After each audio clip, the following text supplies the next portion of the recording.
राधे राधे। जय श्री कृष्णा। जय माता महालक्ष्मी की। प्यारे भक्तों, मैं राधा बामनिया आप सबका स्वागत करती हूँ आपके अपने YouTube चैनल शिव कृपा भक्ति मार्ग में। आज की वीडियो बहुत खास है क्योंकि दिवाली को लेकर बड़ा ही कंफ्यूजन चल रहा है और दिवाली कब मनाना सही रहेगा। देखिए, वैसे तो देखा जाए तो ये 5 दिवसीय त्योहार होता है जो धनतेरस से लेकर लगातार 5 दिन तक चलता है। और अब की बार भक्तजन हैं बहुत परेशान हो रहे हैं कि दिवाली कब मनाएं।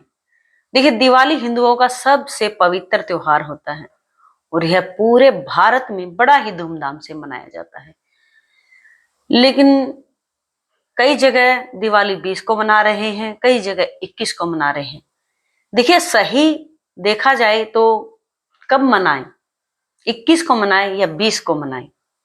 पिछली बार भी ऐसा ही संशय था और अब की बार भी ऐसा ही संशय है। कहते हैं कि अपने आस पड़ोस अगल बगल में जिस दिन मना रहे हैं उस दिन मनाना सही है। और यमदीप कब जलाना है, लक्ष्मी पूजा का शुभ मुहूर्त क्या है, छोटी दिवाली कब है, बड़ी दिवाली कब है, सारी संपूर्ण जानकारी आज की इस वीडियो में आपको दूंगी। और जो दीपावली से पहले विसर्जन मूर्ति नहीं कर पाए हैं, जो पुरानी मूर्ति हैं उनका विसर्जन करना है तो वो कब करेंगे। आज की इस वीडियो में आपको मैं संपूर्ण जानकारी दूंगी। आपके सभी कंफ्यूजन दूर हो जाएंगे, आपको आपके सभी सवालों के जवाब मिल जाएंगे। तो जो भी प्रेमी भक्त, छोटा बड़ा, भाई बहन, माताएं जो भी हैं, चैनल को सब्सक्राइब करना बिल्कुल ना भूलें क्योंकि यह एक धार्मिक चैनल है और पूजा पाठ की वीडियो आपको लगातार इस चैनल पर मिलती रहेगी। तो चैनल को सब्सक्राइब जरूर कर लें। वीडियो थोड़ा लंबा हो जाएगा क्योंकि बहुत सारा संशय है, हर चीज से जुड़ी सभी बातें देखा जाए तो अगर हम करेंगे तो थोड़ा लंबा हो जाएगा, लेकिन वीडियो को स्किप बिल्कुल नहीं करेगा क्योंकि बड़ी मेहनत से हम आपके लिए वीडियो बनाते हैं। देखिए, दिवाली बड़ा ही पावन त्योहार है और हर कोई चाहता है कि लक्ष्मी माता स्थिर रूप से उनके घर में निवास करे और हर कोई लक्ष्मी जी की पूजा के लिए बड़ा ही आतुर रहता है और बड़ा ही खुश होता है। दिवाली से पहले साफ सफाइयां चलती हैं, ये है वो है, ये करना है वो करना, क्या खरीदना क्या नहीं खरीदना है, बहुत सारी कुछ वैसी बातें होती हैं। तो देखिए, देखा जाए तो दिवाली 20 अक्टूबर को मनाना सही होगा। क्यों? क्योंकि 20 अक्टूबर को है अमावस्या, जो कि हमें रात को अमावस्या मिल रही है वो 20 अक्टूबर को मिल रही है। 21 अक्टूबर उदय तिथि को माने, यहाँ पर उदय तिथि मान्य नहीं होगी। उदय तिथि मान्य तब होती है जब कोई उदय तिथि का त्योहार हो। यह तो रात का त्योहार है तो हम रात्रि में, प्रदोष काल में और रात्रि में पूजा करते हैं, तो वह हमें मिल रही है 20 तारीख को, यानी 20 अक्टूबर को। तो देखा जाए तो 20 तारीख को ही मनाना सही रहेगा, 20 अक्टूबर को दिवाली। और अमावस्या का स्नान दान जो रहेगा वो 21 अक्टूबर को रहेगा क्योंकि उदय तिथि में रहेगा। यहाँ पर उदय तिथि का मान्य होगा कि स्नान दान से, तो वो रहेगा 21 तारीख को। ये तो हो गया आपका डाउट क्लियर, ठीक है। अब मैं आपको ये भी बताऊंगी प्रदोष काल का शुभ मुहूर्त, पूजा का शुभ मुहूर्त, सभी कुछ बताऊंगी। और धनतेरस कब है, धनतेरस कब मनाएंगे और धनतेरस के दिन हमें क्या खरीदना चाहिए, क्या नहीं खरीदना चाहिए। एक और जरूरी बात कि हो सकता है आप वो गलती कर दें, वो भी मैं बताऊंगी कि वो गलती आप बिल्कुल भी नहीं करेंगे। देखिए, अमावस्या है जो शुरू हो रही है 20 अक्टूबर को, 20 अक्टूबर को दोपहर में 3:44 से, और इसकी समाप्ति है जो 21 अक्टूबर को सुबह 5:54 पर, यानी लगभग 6 बजे ही मान लो आप, ठीक है। तो इस हिसाब से स्नान दान तो 21 अक्टूबर को रहेगा। अब धनतेरस, धनतेरस का मतलब क्या है? धन को 13 गुना बढ़ा देना, उसे कहते हैं धनतेरस, ठीक है। धन, जो भी कुछ आप खरीदोगे उस चीज को 13 गुना उसकी बढ़ोतरी होना, तो इसे कहते हैं धनतेरस। कोई भी सामान खरीदते हैं तो उसका 13 गुना बढ़ोतरी होती है। और इस दिन खरीदारी का विशेष महत्व है। सभी लोग, कोई गाड़ी खरीदता है, कोई प्रॉपर्टी खरीदता है, कोई ज्वेलरी खरीदता है, कोई बर्तन खरीदता है। देखिए, इस दिन समुद्र मंथन के दौरान धनवंतरी देव अमृत का कलश लेकर प्रकट हुए थे। उनका प्राकट्य दिवस है धनवंतरी जी का। धनवंतरी देव अमृत का कलश लेकर उस दिन समुद्र मंथन से प्रकट हुए थे। तो उस दिन धनवंतरी देव की पूजा करना और साथ ही कुबेर देव की पूजा भी करने का विशेष महत्व होता है। तो इस दिन धनवंतरी देव और कुबेर देव की साथ ही पूजा करें। वह वीडियो भी आपको चैनल पर मिल जाएगी। पूजा विधि क्या है वह वीडियो भी आपको चैनल पर मिलेगी। और धनतेरस के दिन ही हम झाड़ू खरीदते हैं। झाड़ू का भी विशेष महत्व, क्योंकि झाड़ू लक्ष्मी का ही प्रतीक माना जाता है। तो इसलिए हम धनतेरस के दिन झाड़ू खरीदते हैं। और झाड़ू की पूजा विधि भी आपको चैनल पर मिलेगी, वह भी आप चैनल से देख सकते हैं। अब बात करें कि धनतेरस तो 18 अक्टूबर को है, लेकिन धनतेरस के दिन तो शनिवार पड़ रहा है। याद रखें, वो बात मैं आपको जरूर बताऊंगी कि धनतेरस के दिन आपको लोहे का कोई भी सामान नहीं खरीदना है। गलती से भी ये चीज मत कर देना, क्योंकि गाड़ी लोगे वो भी लोहे की, मानते हो ना, लोहा तो है उसके अंदर। तो धनतेरस के कुछ पहले भी मैंने कुछ वीडियो ऐसी डाली है जिसमें शुभ मुहूर्त है, वो भी आप देख सकते हैं। धनतेरस पर लोहे की वस्तुएं तो आप बिल्कुल भी नहीं खरीदेंगे, शनि है। अगर शनि की दशा चढ़ गई तो भाई बहुत बड़ा कष्ट उठाना पड़ सकता है। इसीलिए आप धनतेरस के दिन लोहे का कोई भी सामान नहीं खरीदें। अपने सामर्थ्य के अनुसार इस दिन धातु की वस्तुएं खरीदें, धातु का सामान खरीदें, कि बर्तन खरीदें। अपने हिसाब और अपने सामर्थ्य के हिसाब से आप इस दिन ये सब खरीदें। अब 18 अक्टूबर को ही प्रदोष व्रत भी होगा। और दिवाली पर कई महिलाएं देखिए व्रत भी रखती हैं। दिवाली के दिन व्रत रखा जाता है, कई जगह व्रत रखते हैं, कई जगह नहीं भी रखते हैं। और दिवाली पर व्रत रखेंगे तो आप दिवाली पूजन करने से पहले खाना खा सकते हैं या बाद में खाएं। देखिए, दिवाली जैसे व्रत हर कोई व्रत करते हैं हम। दिवाली देखिए, लक्ष्मी माता का पूजन तो आप दिन में भी कर लेंगे, क्योंकि व्रत रखेंगे तो तभी आप पूजा पाठ करके ही कुछ खा पी सकते हैं, यानी फलाहार वगैरह, दूध चाय ले सकते हैं। ठीक है। और रात को जो प्रदोष काल का समय है वो भी मैं आपको बताऊंगी। प्रदोष काल के समय में आप पूजा करके आप खाना खा सकते हैं। ठीक है। देखिए, दिवाली पूजन के हैं 3 मुहूर्त। प्रदोष काल में भी आप पूजा करके खाना खा सकते हैं और वृषभ काल में भी आप पूजा करके खाना खा सकते हैं। ठीक है। दिवाली पर लक्ष्मी माँ को मनाने के लिए व्रत रखा जाता है। और एक बात मैं आपको बता दूं कि लक्ष्मी माता कब मानती है, आपको पता है? नहीं पता तो मैं बता देती हूँ आपको। अब हर कोई लक्ष्मी पूजन की तैयारी कर रहा है, हर कोई लक्ष्मी माता को चाह रहा है कि लक्ष्मी माता स्थिर रूप में आपके घर आए। ठीक है। लेकिन लक्ष्मी माता स्थिर रूप में कब आती है आपको पता है? जहां पर उनके स्वामी का, उनसे पहले उनके स्वामी नारायण जी का आह्वान किया जाता है, उनकी पूजा की जाती है, उनका स्मरण किया जाता है, उनका पाठ किया जाता है, उनके नाम का जाप किया जाता है, तब माता लक्ष्मी आपके घर स्थिर रूप से आएंगे। कहते हैं ना, अगर हम किसी को बुलाते हैं अपने घर, जैसे कोई बेटी है, शादीशुदा है, तो क्या कहते हैं? दोनों ही आते हैं, अकेले नहीं आते हैं। इसीलिए तो लक्ष्मी माता तो तभी आपके घर स्थिर रूप से वास करेंगी जब आप साथ ही नारायण जी का पूजन करेंगे। तो लक्ष्मी माँ देखिए, आपको दिख रहा होगा कितने ही पोस्टर में, फोटो में, चित्र में इतना होगा, तस्वीर में, मूर्ति में, कि लक्ष्मी माता हमेशा विष्णु जी के पैर दबाती हुई मिलेंगी। तो इसीलिए आप पहले उनका आह्वान कीजिए और फिर माँ लक्ष्मी को बुलाइए। ठीक है। ये तो हो गया कि आपको लक्ष्मी माँ को किस तरह से मनाना है, किस तरह से आपको माँ का आह्वान करना है। और एक बात और जरूर बता दूं, धनतेरस के दिन आप एक काम जरूर कर दीजिएगा, हो सकता बाद में मुझे ना भी ध्यान रहे, कि लक्ष्मी जी के चरण पद लेके आएंगे आप, चरण चिन्ह लेके आएंगे। और धनतेरस पर ही आप सबसे पहले अपने मेन एंट्रेंस पे ऐसी जगह लगाएंगे कि लक्ष्मी माँ आपके घर एंट्री कर रही हैं। और ये खास ध्यान रहे, थोड़ा जहां लोग एंट्री करते हैं उनसे वह चरण बचने चाहिए कि वो उन चरणों पर अपना पैर ना रखें। ठीक है। और दूसरा, आप अपने मंदिर में, आपके अंदर मंदिर में प्रवेश करते हुए आपके घर में आने चाहिए, तो आप चरण चिन्ह लेकर आएंगे। ठीक है। उसी दिन आप चरण चिन्ह की फूल और अक्षत से, दिए से आप पूजा करेंगे धनतेरस के दिन। और फिर उसके बाद आपको अपना और कार्य शुरू करना है। और देखिए, अब छोटी दिवाली कब है? 19 अक्टूबर को छोटी दिवाली, जिसे नरक चतुर्दशी भी कहते हैं। और धनतेरस को ही यम का दीप जलाया जाता है।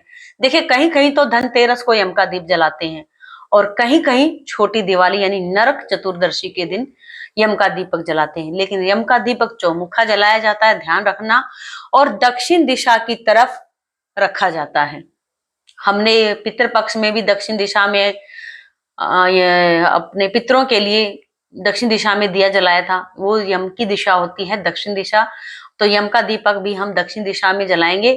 और यम का दीपक क्यों जलाते? ताकि हमें अकाल मृत्यु के भय से परेशानी ना हो, हम अकाल मृत्यु के भय से बचे, अकाल मृत्यु ना हो। यम का दीपक इसीलिए जलाते हैं कि यम हमें अकाल मृत्यु का कोई किसी तरह का कष्ट ना दे, हमारे परिवार में अकाल मृत्यु ना हो। इस तरह से हम यम का दीप जलाते चौमुखा। ठीक है। कोशिश करें कि काफी देर तक वो जलता रहे, 3-4 घंटे लगभग वो जले। और धनतेरस के दिन आप अपने मेन दरवाजे पर, दोनों तरफ, दीवारों पर और मंदिर में, पीपल में, तुलसी में आप दिया लगाएंगे, दीपदान करेंगे। 5 जलाओ, 21 जलाओ, 11 जलाओ, 51 जलाओ, वो आपकी मर्जी है। जितना दीपदान कर सके करिए। कार्तिक महीने में दीपदान का विशेष महत्व होता है। ये तो मैंने बता दिया है। अब 19 तारीख को छोटी दिवाली, जिसे नरक चतुर्दशी भी कहते हैं। अब आप यम का दीपक 19 को जलाएं या 18 को जलाएं, वो आपके घर जैसी परंपरा है, वो आप देख लीजिएगा। ठीक है। अब रह गई है बात कि विसर्जन कब करें। देखिए, कई बार ये बात हो जाती है कि आप विसर्जन पुरानी मूर्तियों का, भागा दौड़ी की जिंदगी है भाई, नहीं कर पाते हैं, बहुत सारे काम ऐसे हो जाते हैं जो पेंडिंग रह जाते हैं। ठीक है। अब धनतेरस के दिन हम मूर्ति तो ले आए हैं, लेकिन पुरानी मूर्ति का विसर्जन नहीं कर पाए हैं, तो क्या करेंगे? देखिए, पुरानी मूर्ति को आदर सहित आप दूसरी स्थान पर स्थापित कर दीजिएगा, और जो नई मूर्ति लाए हैं उनकी स्थापना आप उनकी जगह कर दीजिएगा। ठीक है। फिर उनका विसर्जन कब करना है? दिवाली के बाद। दिवाली से पहले और दिवाली पर आप पुरानी मूर्तियों का विसर्जन बिल्कुल नहीं करेंगे, इससे माता लक्ष्मी रुष्ट हो सकती हैं आपसे। ठीक है। नई मूर्तियों का आप पूजन करेंगे, नई मूर्तियों की स्थापना करेंगे, लेकिन पुरानी मूर्तियों का अभी विसर्जन दिवाली से पहले बिल्कुल नहीं करेंगे। कई घरों में रह गया होगा, मानती हूँ इस चीज को, कि भागा दौड़ी में काम बहुत हो जाते हैं भाई, महिलाओं को बहुत काम हो जाते हैं, क्या करें। अब 31 अक्टूबर को दरिद्र निकाला जाता है। अपने घर से दरिद्र कब निकालें? 21 अक्टूबर को ब्रह्म मुहूर्त में ही उठ करके सूर्य उदय से पहले पहले घर से दरिद्र निकाला जाता है। ठीक है। ये भी हो गया। अब जानेंगे हम, पीरियड हो गई बहनों को दिवाली पूजा कैसे करें। बड़ी परेशान हो गई, तो बड़ा, क्योंकि साल भर का त्योहार है भाई, अब क्या करें भाई, मुसीबत तो हो ही जाती है। मानते, मन नहीं मानता है कि हम पूजा की किसी सामग्री को छुएं, मंदिर में जाएं, पूजा करें। आप अपने पतिदेव से कहिए, हे नारायण भगवान, मेरे नारायण भगवान, आप मंदिर में दीपक जला दीजिए, लक्ष्मी माँ को प्रसन्न कीजिए, क्योंकि आप घर की लक्ष्मी हैं। और वो संसार की देवी लक्ष्मी जी के लिए एक दीपक जलाएं, आप खुश होंगे। और वो दीपक जलाएंगे तो माता भी खुश होंगी। देखिए, हर कोई चाहता कि उसके घर में सुख समृद्धि आए। तो भाई साहब, अगर आपकी बीवी को ऐसी प्रॉब्लम हो गई है, देखिए ये तो प्रॉब्लम हो जाती है, तो आप उनके नाम से आप पूजा कर दीजिए, उनके जगह आप पूजा कर दीजिए। एक दीपक ही जलाना है, ज्यादा नहीं कर पाते तो एक दीपक जला दिए, ताकि उनका भी मन खुश हो जाए और उनको मन में परेशानी ना हो। ठीक है। आप थोड़ा बहुत भोग लगा दीजिए, प्रसाद चढ़ा दीजिए। अगर ठीक ठाक है तो आपको एक बात जरूर कहूंगी, देखिए वैसे तो बहुत सारी मिठाइयां हो जाती हैं, लेकिन आपने क्या बनाया लक्ष्मी माता के लिए? बताइए मुझे, आपने क्या बनाया? आप कुछ भी नहीं बनाएंगे तो एक काम जरूर कर दीजिए। मखाने की खीर माता को बहुत पसंद है। माता के लिए आप अपने हाथों से, देखिए जिन बहनों के पीरियड नहीं आए वो तो कर ही सकती हैं, अपने हाथों से आधा किलो दूध, एक पैकेट ले लिया आधा किलो दूध का, और उसमें थोड़े से मखाने डाल दीजिए। मखाने अवेलेबल नहीं है आपके पास तो भी कोई बात नहीं है, आप उसमें थोड़े से चावल छोड़ दें और ड्राई फ्रूट वगैरह डाल करके आप माता को खीर का भोग, अपने हाथों से बनाई हुई खीर का भोग जरूर लगाएं। इससे माता लक्ष्मी बहुत प्रसन्न होती हैं और खीर माता को बहुत पसंद है। और उसके बाद आपको क्या करना है, सिंघाड़ा। सिंघाड़ा माता लक्ष्मी को बहुत पसंद है। नारियल यानी श्रीफल जिसे कहते हैं, माता लक्ष्मी को बहुत पसंद है। पान का भोग आप जरूर लगाएंगे, मिठाई आप कुछ भी हो आप पान का भोग जरूर लगाएंगे, ठीक है। और खील बताशे तो सबके घर में आते ही हैं दिवाली पर, उनका भी माँ लक्ष्मी को भोग लगता है। अब लक्ष्मी माँ को प्रसन्न करने के लिए कि आपके घर आए, माता आपके घर ठहरे, रंगोली बनाएंगे अपने मेन द्वार पर। धनतेरस पर भी बनाएंगे, छोटी दिवाली पर भी बनाएंगे, बड़ी दिवाली पर भी बनाएंगे। फूलों से रंगोली को सजाएंगे। कलर से बना सकते तो कलर से बनाए, रंगोली से बना और फूलों से बनाए तो फूलों से बना सकते हैं, क्योंकि रंगोली को देख करके माता ठहरती हैं और माँ प्रसन्न होती हैं। और तोरण, बंधनवार जिसे कहते हैं, आम के पत्तों का बनाएं, अपने हाथों से बनाएं, फूलों से अपने द्वारों को सजाएं, घर के एंट्रेंस को सजाएं, खूब अच्छे से पूरा जगमगाहट करें। और तोरण बनाए, बंधनवार बनाए, अपने हाथों से बनाएंगे, अपने हाथों से लगाएंगे, बहुत अच्छा लगेगा और आपका दिल भी खुश होगा और माता लक्ष्मी सच में ही खुश होंगी, प्रसन्न होंगी। और गन्ना, गन्ना देखिए, माता लक्ष्मी आती हैं ऐरावत पर बैठकर, माता लक्ष्मी के पीछे होते हैं हाथी, और हाथी प्रसन्न होएंगे तो माता लक्ष्मी को आप हो सकता है आपके घर ले भी आए, ठीक है, लेके आएंगे भाई, क्यों। आप गन्ना जो आपको आप चढ़ा रहे हैं, हाथी गन्ना खाता है ना, गन्ना बहुत पसंद है हाथी को, तो माता लक्ष्मी की जब पूजा करें तो आप गन्ने का भी जरूर आप गन्ने के ऊपर चढ़ाएंगे, गन्ने का आप अर्पित करेंगे और हाथी जी को यानी हमारे हाथी महाराज को आप गन्ना खिलाएंगे, ठीक है। ये भी हो गया। अब जान लेते हैं हम प्रदोष काल पूजा का शुभ मुहूर्त।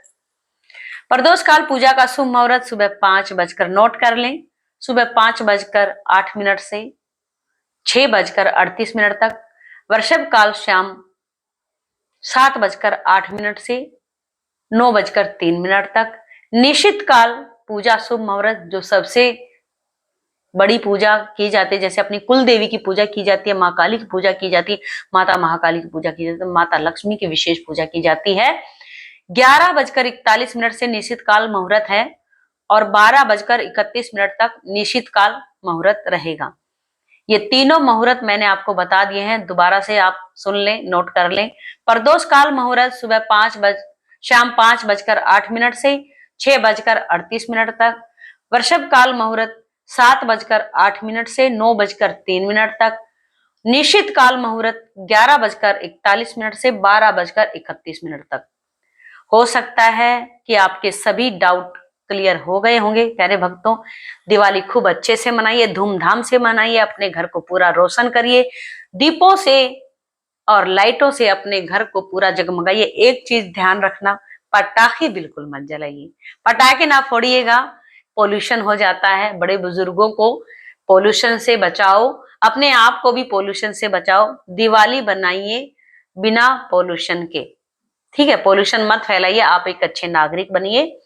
और यह सबसे पहले आपका धर्म है कि अपने वातावरण को दूषित ना करें, इसीलिए पोल्यूशन युक्त दिवाली करिए, पोल्यूशन रहित दिवाली करिए, पोल्यूशन को से बचिए। और उम्मीद करती हूँ आपको ये वीडियो अच्छी लगी होगी। अच्छी लगी हो तो प्लीज मेरे लड्डू गोपाल के लिए एक छोटा सा लाइक। राधे राधे और जय माता महालक्ष्मी। और चैनल को सब्सक्राइब करना बिल्कुल ना भूलिए, घंटी के बटन के साथ चैनल को सब्सक्राइब करनी। मिलते हैं जल्द ही अगली वीडियो में। आपका अगर कोई सवाल हो, आपका कोई डाउट हो तो आप हमसे पूछ सकते हैं, आपके कमेंट का रिप्लाई हम देंगे। जय श्री राधे, जय श्री कृष्णा, जय माता महालक्ष्मी। प्रभु जी की अपार कृपा सदैव सदैव आप पर बरसती रहे और माता लक्ष्मी आपके घर स्थायी रूप से वास करे। जय माता महालक्ष्मी।